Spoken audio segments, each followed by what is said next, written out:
हमने कहा अग्नि वरुण सूर्य चंद्रमा आदि यहीं तक ही सीमित है। उन्होंने कहा ये तो यहाँ इससे बड़े होते हैं क्या कहते हैं गंधर्व यक्ष, ये बड़े बड़े सिद्ध होते हैं, देवताओं से भी बड़े सिद्ध होते हैं, यक्ष और खतरनाक होते हैं इनसे ज़्यादा। उन्होंने कहा किसी की इतनी सामर्थ्य नहीं है कि जो मेरे पास में आ सके।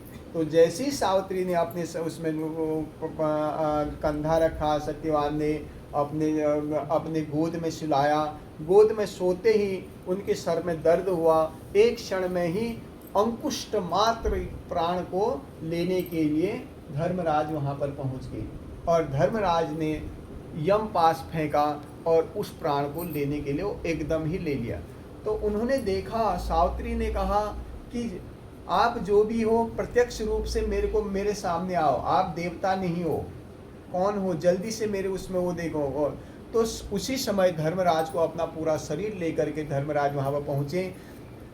उनने कहा आप कौन है? उनने कहा मैं यक्ष रूप में मैं धर्मराज हूँ। उन्होंने कहा तो आज धर्मराज मेरे पति के प्राण लेने के लिए कैसे आए? क्योंकि धर्मराज तो अपने दूतों को भेजते हैं, यम अपने दूत को भेजते हैं, तो आज कैसे? उन्होंने कहा सावित्री आप जितनी शक्तिशाली हो उससे भी ज़्यादा आपके पति शक्तिशाली हैं, क्योंकि ऐसे शक्तिशाली पुरुष का प्राण लेना किसी यम के दूतों के हिम्मत नहीं है, इसलिए मैं स्वतः आया हूँ। उन्होंने कहा ठीक है, आप अपना कर्तव्य करें और उस कर्तव्य का फल आपने जैसे ही सत्यवान के प्राण लेकर करके एक क्षण के लिए ऊपर उठाए, ऊपर उठ रहे हैं तो अब सत्यवान भी प्राणहीन हो गए, शरीर वहीं छोड़ दिया। अब वही वेग के कारण जो धर्मराज का वेग है उसी वेग से सावित्री भी उठने लग गई और उठते उठते क्योंकि क्या है, आदि शक्ति भगवती की पूरा शक्ति है और शिव की पूरी शक्ति आज सावित्री में आ गई। और जब वो आगे पूछते अब क्या होती वाणी, अब जैसी वाणी हो वैसा ही वहाँ पर धर्मराज को विवश कर दिया। धर्मराज ने कहा हे सावित्री आप यहाँ क्यों आ रहे हो? उन्होंने कहा भगवान मेरा बल तो कुछ है नहीं, आप जैसे महान तपस्वी मेरे पास में जब दिख गए हो, जिनको देखने मात्र से आदमी का उद्धार हो जाता है, कल्याण हो जाता है, तो आपको मैंने देखा तो इतनी शक्ति मेरे पास में आ गई कि आपके वेग से ही मैं उठ रही हूँ, मेरे पास कोई ऐसी शक्ति नहीं है, उस परमात्मा के अलावा मेरे पास में कोई नहीं, कुछ भी नहीं है।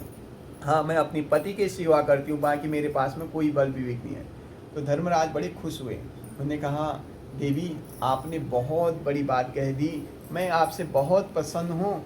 ये धर्मराज आपसे वरदान मांगने के लिए कहता है। तो वरदान में क्या मांगना है कि पति के सिवा कुछ भी मांग लो, मैं देने को तैयार हूँ।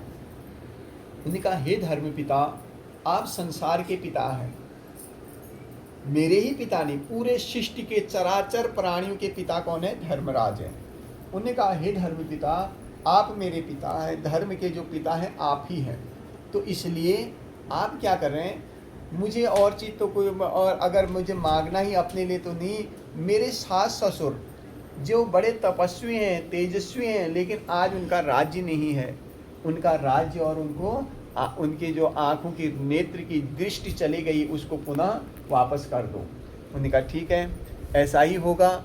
और ऐसे वरदान दे करके 2 वरदान दे करके धर्मराज आगे को चले गए। जैसे आगे आगे जाते हैं तो पीछे पीछे उसी वेग में सावित्री भी चली जाती है।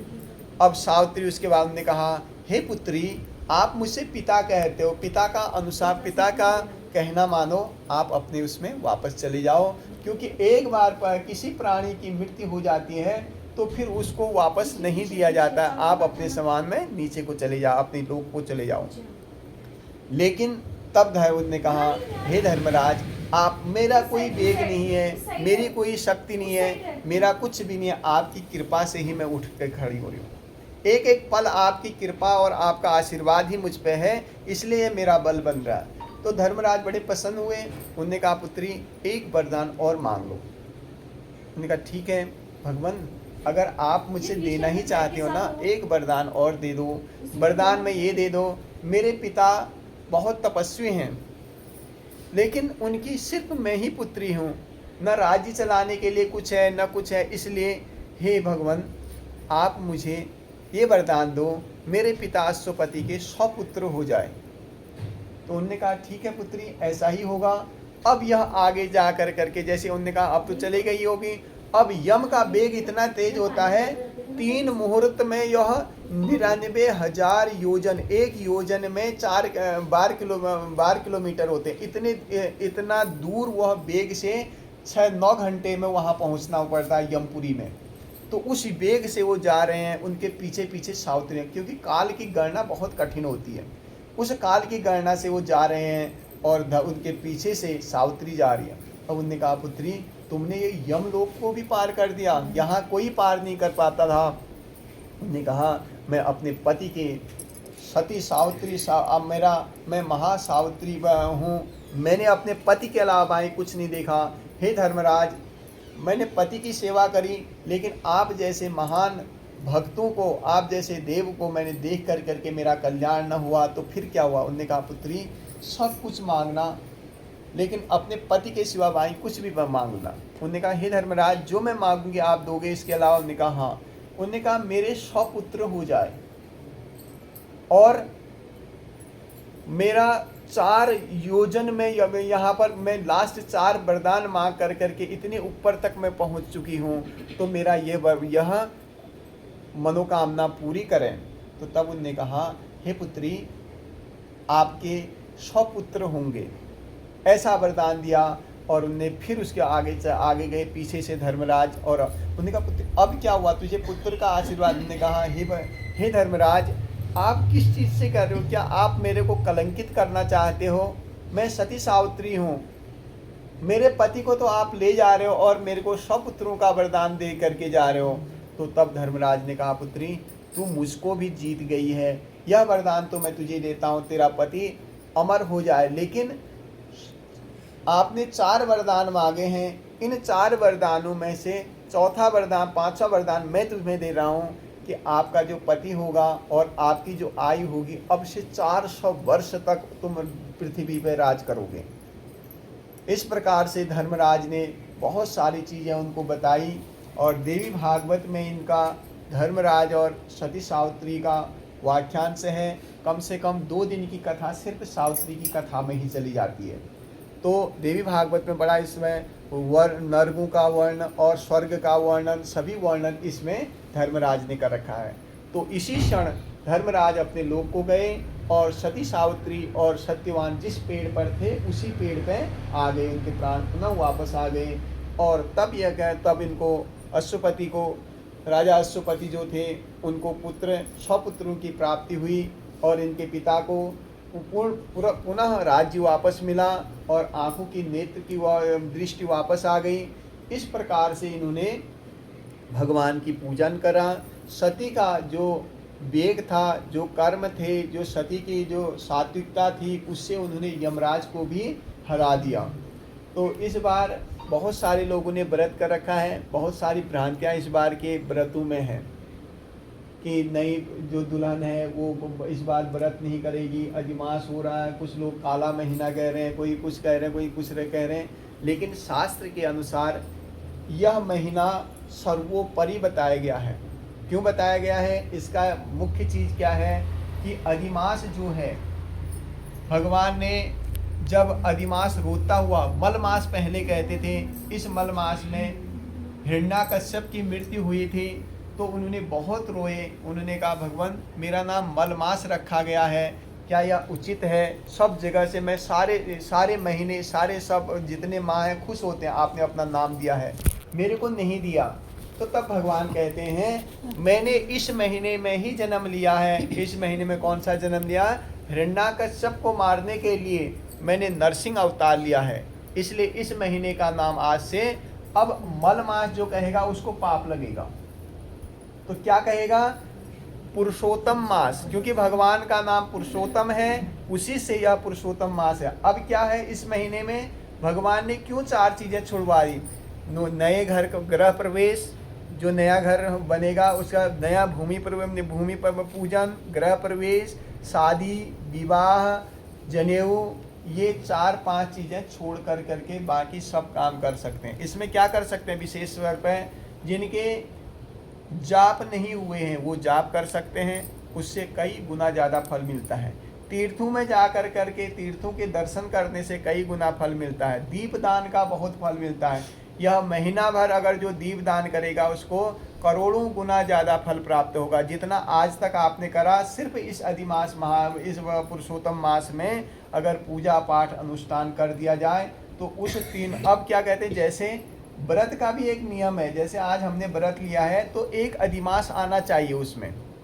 3 साल के व्रत में एक अधिमास जब आ जाता है तो व्रत परिपूर्ण कहा जाता है। 26 इस साल 26 त्रियोदशी होंगे, 26 एकादशी होंगे, तो इस बार के जो व्रत होंगे वो ज़्यादा फलदायी माना जाएगा। और लोग बाबू ने इसको कह दिया कि इस वर्ष में व्रत नहीं करते हैं। भगवान ने कहा कोई काम सब काम छोड़ दो, इस वर्ष में इस अधिमास में ये पुरुषोत्तम मास में सिर्फ पूजा पाठ अनुष्ठान करो, तुम्हें करोड़ों करोड़ ज़्यादा गुना फल मिलेगा।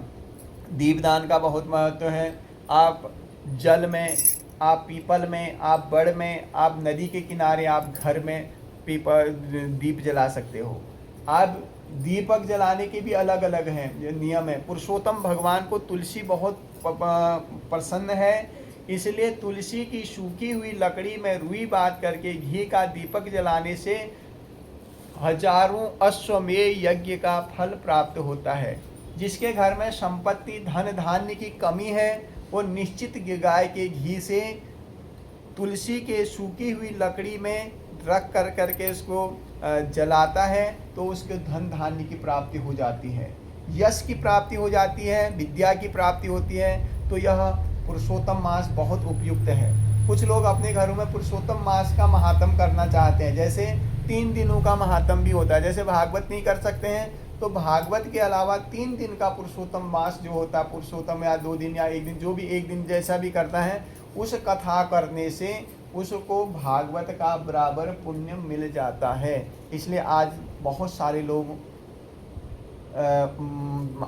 अधिमास महात्म का पाठ अपने घर में पूजा कथा करवाते हैं। इसके अलावा यह व्रत आप सभी लोगों ने करा, आप सभी लोगों की मनोकामना पूरी हो। जिस प्रकार से सती सावित्री की मन की सारी मनोकामना पूरी हुई है, उसी प्रकार से सत्यवान पुनः वापस लौटे हैं, उसी प्रकार आप सभी लोगों की मनोकामना पूरी हो। धन धान्य यश विद्या बुद्धि और बल तथा वचय संतान पक्ष से सुख और पुत्र प्राप्ति की प्राप्ति हो और धन की प्राप्ति हो। इसके अलावा भगवान के निर्मित पूजा पाठ में सबकी आस्था बढ़े और सत्यता की ओर हर कोई आगे बढ़े। बोलो श्री सत्यवान सावित्री सत्यवान की, आदि शक्ति गायत्री माता की, सांब सदाशिव भगवान की, श्री पुरुषोत्तम भगवान की।